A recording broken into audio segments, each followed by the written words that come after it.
Hello, good morning, good evening, good night, depending on when you are taking in this information. And welcome to Durham's Partnership for Children's Bidders Meeting. My name is Tamara Vanier, and I am the Data Analyst Program Coordinator for Durham's Partnership for Children, also known as the Partnership.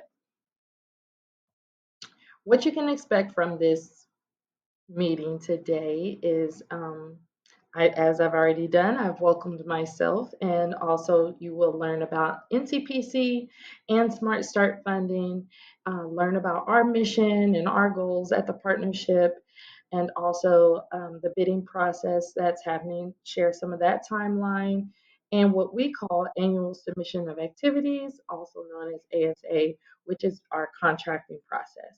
At the end, I will share my contact information should you have any additional questions, follow-ups, or desire to have a one-on-one phone call or meeting with me just to kind of gain more clarity about this funding stream and how it can help you and your organization impact the Durham community. So, who are our funders? North Carolina Partnership for Children. I think the best way to describe them is to look at their mission and vision. They want to advance high quality, comprehensive accountability to our early childhood systems. So, in a nutshell, they want to make deep rooted systems change. And one way they can do that is to provide funding throughout all the counties in North Carolina so that at the local level, we're here in Durham, we can assess the needs at the community level, the county level, and then use the activities that they have vetted and made available to answer and meet some of those gaps or needs. This is not done overnight. As we all know, systems change work takes a lot of time and a lot of years and a lot of effort. Their vision is that each child reaches their potential and is ready for school and just life in general. Our children, the children in our communities that we serve, in our own families, they're not going to stay little forever. I mean, hey, look at us. And I think the best way we can make sure that they are able to show up as their best selves and also contribute to the communities they desire to be a part of is to invest in them as early as possible. And this is why we're glad you're here considering the proposal that is being opened up right now with working with our homeless shelters and the families of young children that are in those environments. North Carolina Partnership is the one to help us do that. And so basically, a small bit of history is years ago in the 90s, bipartisan, politicians came together and said we need to be impacting early education, and so they came across the table, came together, and said, "Hey, let's make sure we have a pot of money that is relegated to this and impacting to our state." And so, with that, North Carolina Partnership, the larger nonprofit that we are ran under, um, began and started holding this pot of money and creating guidelines and regulations and things that help make sure it's equitable across the board, across our entire state, which is how we got here, also known as an LP, local partnership. We are accountable to and aligned with North Carolina Partnership. And our mission is deeply aligned to NCPC, and it is to ensure every child in Durham enters school ready to succeed. We lead community strategies for children birth to age 5 and their families that promote healthy development and learning and enhance access to high quality care. And we have 4 ways in which we do this. We want to expand access to early education. So that means we have programs and activities that we fund that make sure families that are not able to access care on their own, we have organizations that provide that programming for them to apply and to find spaces and receive receive a spot for their child for childcare and or early learning environments such as NC Pre-K. improving quality of childcare, we make sure that we are providing Smart Start funding to organizations who are providing technical assistance, also TA, to the many wonderful providers and educators through all the family childcare homes and also childcare centers, and ensuring that they are enriched and nourished and checked on and coached and mentored to make sure that they are continuing to provide the best type of education, the best quality of education to our young children while they are in their space. Because if we think about it, we all know that children with working parents, especially the way our economy is currently, our children are going to spend a lot of time with them, and we want to make sure these educators are equipped to educate them in a way that is meeting the quality guidelines they that that we say that have been identified as, if this educator implements these set things with a group of children, they will be set up for success. But also, we mobilize community partners. We have community partners that are also working to do community outreach activities and to reach other families. And so we also like to facilitate space to impact larger issues. One example would be our transition to kindergarten work that we hold in-house at the partnership. And that is a great example of how we mobilize community partners, because we have a program lead that facilitates the gathering of our community partners, so that we can work on what do children actually need when they're transitioning to kindergarten. And so bringing all of us together and centralizing that is really great. And so that's a great example of that. And lastly, supporting families. We have activities that we really love to fund that support families in the home. And this is typically done through home visiting programs. And so yeah, so these are the four areas. As you can see, what I shared previously, it is deeply aligned with NCPC and their goal of systems change and also quality care and early learning. Which brings us to the fun part. You know, in order to do this, our request for proposal process, RFP, is or our bidding process. We receive our funding, and this is the timeline that you can expect for each of those pieces to play out. So first, we drop the request. We receive a pot of Smart Start funding, and we look at our needs assessment, and we look at our mission, our vision, and those four areas that we have prioritized, and we present the opportunity. So once we present the opportunity, and in this instance, it is a activity geared around supporting TA for young families experiencing homelessness and also um, living in shelter housing. So that timeline typically on year one, it's a 2-year funding cycle, and we normally drop it around November, and then we collect those submissions normally around January, sometimes February. It depends on at which point in November we drop. If we drop it early November, we typically will have a deadline of early January or mid. And if it's later in November, we will push it to February to make sure everyone has ample amount of time to submit their letter of intent and pull together their proposal packets. Once that deadline closes in that January or February, March timeframe that we talked about, we open up our allocation review process. This is a small but mighty committee of diverse people. We typically try to include community members, families, any site or family child care home directors to this process. And so I collect all those RFPs, and as an allocations committee, present them to them, and they begin the scoring process to determine the fit and the need and of the activities or the programs that are being presented. And that typically happens between January to February, maybe May, again, depending on those earlier dates and timelines that are put in place. And once the allocations committee has scored and voted on these activities and had says yes or no, like, okay, we've looked at all the people who have, or all the organizations who have submitted proposals.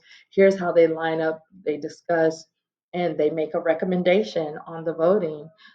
In this case, it would probably, I can't say for sure, but it seems like um, one organization will be picked, and it will not be an easy choice depending on how many proposals we get. Once they've voted and made that determination, I take that recommendation to um, partnership leadership, and then it's provided to our board of directors, in which they have the final vote and say.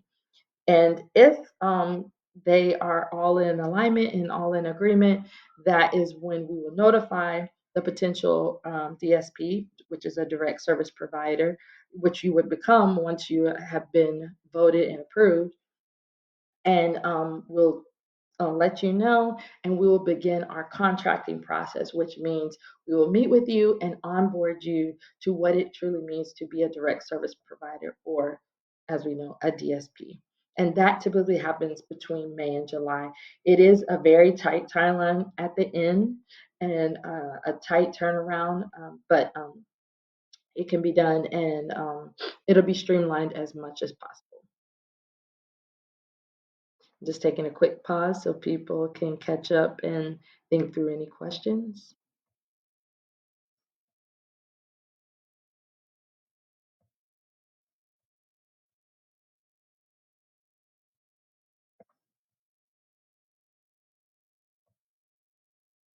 So, taking a deeper dive into the actual bidding process when it comes to the allocations committee, it's a group of people. I've already discussed it, but I can jump to their review process. So, there's two pieces to the proposal that are reviewed by the allocation committee. So, for one, they rate the proposal itself, and then they rate the potential impact of the program with the target population that they have desired to reach. And these are two very different things, but both very important. The second one kind of speaks to the future, and the first one is looking at the actual proposal as a whole.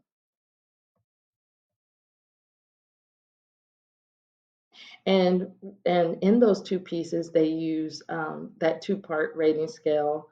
They use a scale of range of 1 to 4, one being unsatisfactory in meeting some of the required um, areas that they're looking for, and then 4 being, yes, it goes beyond meeting the criteria. And they kind of rate this in those two pieces of the proposal. So the first piece, breaking down the first part of the allocations review process, is they look at the need statement and the target population, and then the design of the program. Does the agency have expertise, the experience, and the training of the staff?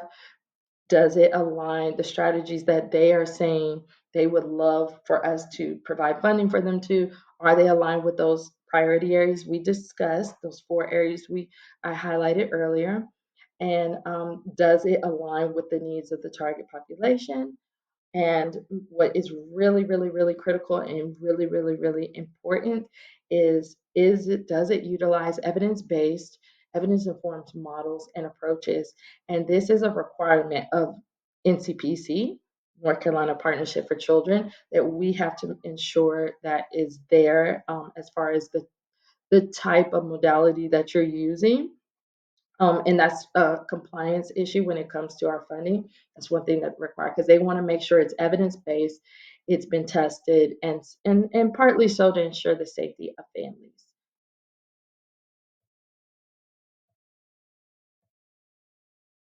Okay, the second part of the proposal rating itself is of the program design is, does it clearly the outline, the specific amount of services to be delivered. Do you include any collaborators? What are the elements of the program actually clear? And I like to call this part as the nuts and bolts. And this is my favorite part. How does this program run? Is it clear that I can understand who helps you run, who do you collaborate with to pull this off? This is especially important if your program kind of looks very, very large, pretty dense, a lot of pieces. This is something that's going to be very important for efficiency. And then what are the elements of it? What are the key pieces of this program? In this instance, it would be TA to shelters, which we have. I can highlight this towards the end or email anyone that wants to email me. I can share this with you. There's a specific smart solution that NCPC would like whoever we fund to implement and needs to follow for model fidelity. And that is kind of what we would look at. Who do you have collaborating with you on that piece? And are the elements of that part of the smart solution, that model, that strategy clear in your request for a proposal? And then the impact data, the service, the history, right? Have we funded you before? You know, um, do you have a history of being compliant, but also, um, as simply put, did you do what you said you would do? Did you meet your programmatic goals? Um, if you've been funded by us before, we will look at that. And so, if you don't have any impact data, then of course you wouldn't be reviewed on that, and that would also be taken into careful consideration as well if you haven't been funded with us before.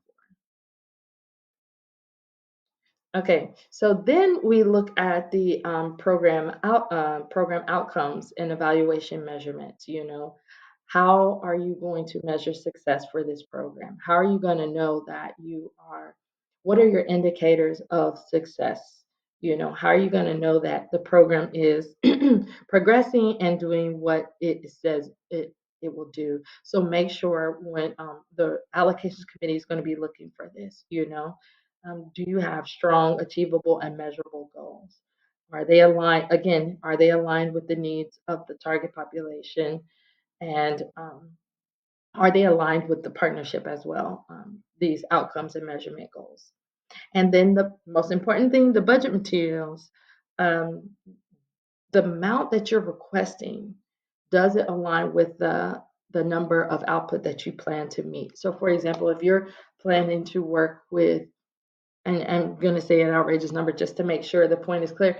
If you're going to work with 50 family child care homes and you only ask for $10,000, that's something that the allocations committee will review and consider and provide a score. On a scale of 1 to 4, it's like, well, it looks like the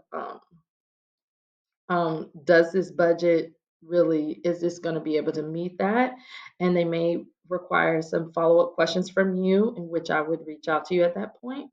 And then also they're looking for, how are you blending Smart Start funds? Do you have any other Smart Start funds that are not Smart Start funds, but any other um, ways of kind of blending this and paying for other pieces of your program, right? Because the idea is on the Smart Start piece, if you want to if you want to serve and do TA in shelters, and you're applying for this funding, so you're relegating yourself to ensure the model fidelity of the smart solution that we're saying we would love if you have capacity to do this, right? But then it may not be the only thing that you're doing, may want to include in this program, and so if there's other elements of this program, what money is being contributed to it that help you with that? That's definitely something you want to make clear in this piece of the proposal rating.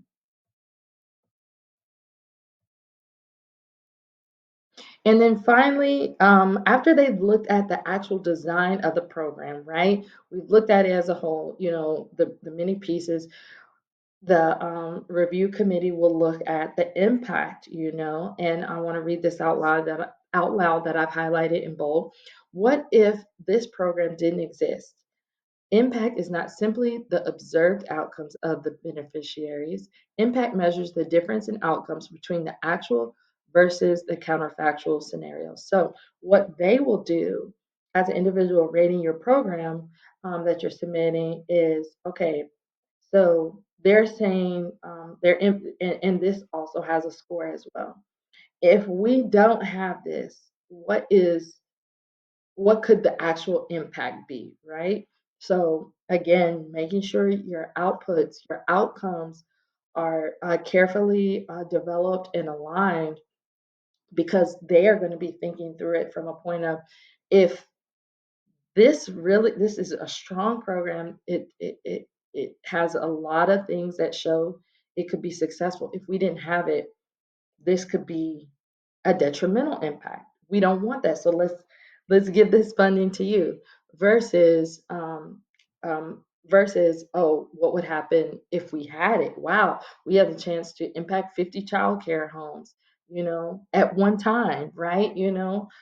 This organization has the capacity to do that as we provide this set amount or whatever of Smart Start funding, and they're going to be looking at that, and they have a very calculated way of also using like a scale to measure that impact as well. And this is the impact rating, a little different from the scale that's used on the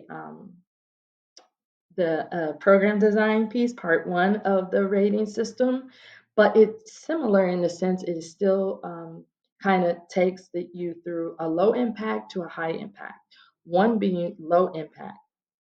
If this program successfully executes it on all of its objectives, it's still not going to have a big impact. So if you're submitting and you're saying, I want to work with 4 child care homes and for X amount of money, that's a low impact, and they're looking for um, kind of, uh, well, I won't say just off a number alone, but then with the outcomes, right? Like um, what outcome are you trying to measure? Does that outcome have a big impact? Maybe not. So they take the output into consideration, but that outcome, right? Does it hit hard on a large gap that we are trying to serve based on those 4 areas that I highlighted from our partnership earlier. But then there's and I think, okay, I have high impact. The medium impact, there's some impact, not a large impact when it comes to the programmatic outcomes, but high impact, so executes everything in comparison to other programs. Like, no, we need this. This has a larger impact than this. So if there are numerous proposals submitted, everyone scoring their own impact. This is why the group comes back together and kind of looks at it as a whole as well, and determines the impact based on your individual outcome impact, but then also together as a whole, and then to take that into careful consideration as well. I'm going to pause just a few minutes to let everybody catch up to that before I move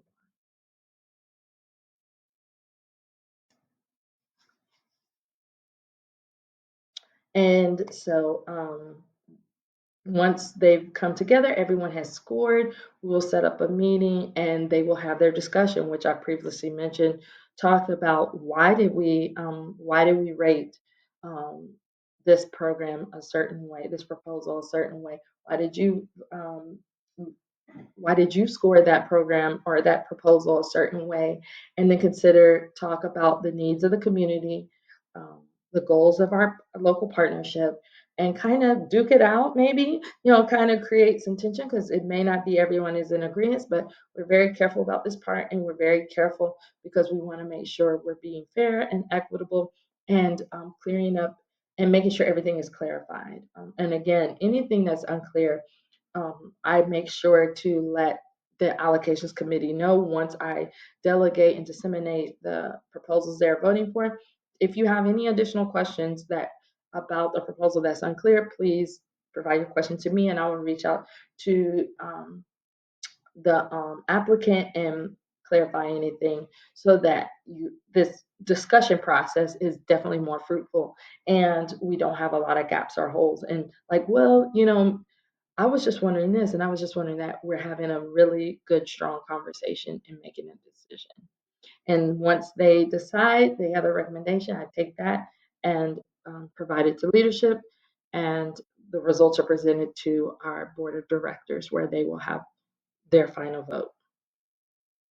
And if all is well and they have made their decision, contact will be made to the new DSP, and we will begin our ASA contracting process, also known as annual submission of activities. So you will receive your funding letter because by that time, you will,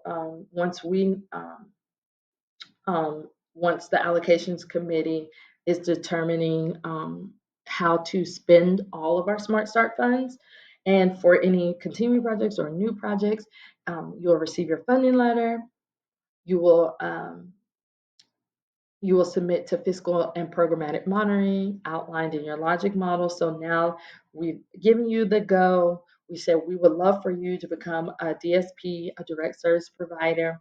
And also, we are going to monitor you programmatically and fiscally to make sure you're honoring the program that you say you want to implement and being wise with the funds you're receiving and also meeting those output and outcome goals. And we're fair. We try to work with everyone. And if you're struggling programmatically, that's when I come in, or Jamaica Wells, which is the director of programs, and we provide some technical assistance and talk through how do we work on um, closing the gap on some of the programmatic and or evaluation needs.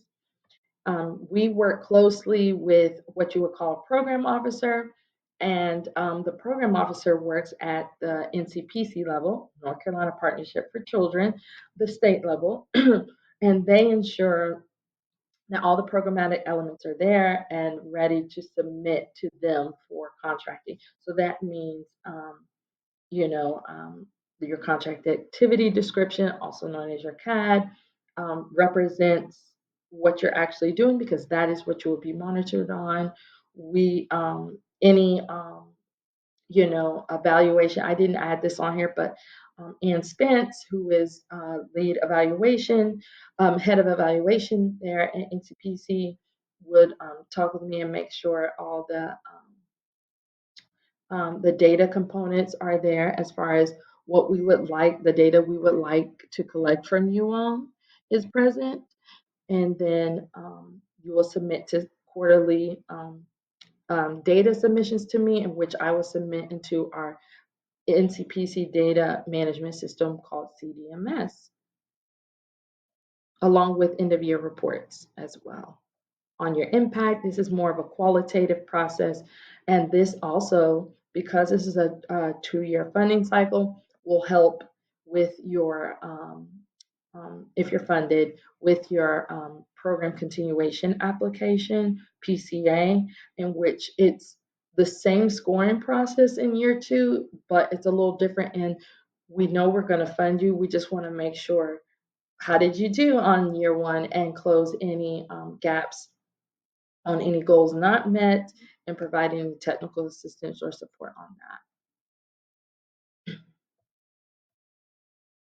So that concludes my presentation. That was a ton of information. Watch it over again, slow it down, or also just reach out to me. I am here available. Um, I did not add her here, but Jamaica Wells is the director of programs. Her and I would love to meet with you. If you have any further questions or need information, you can get anything answered to you during that time.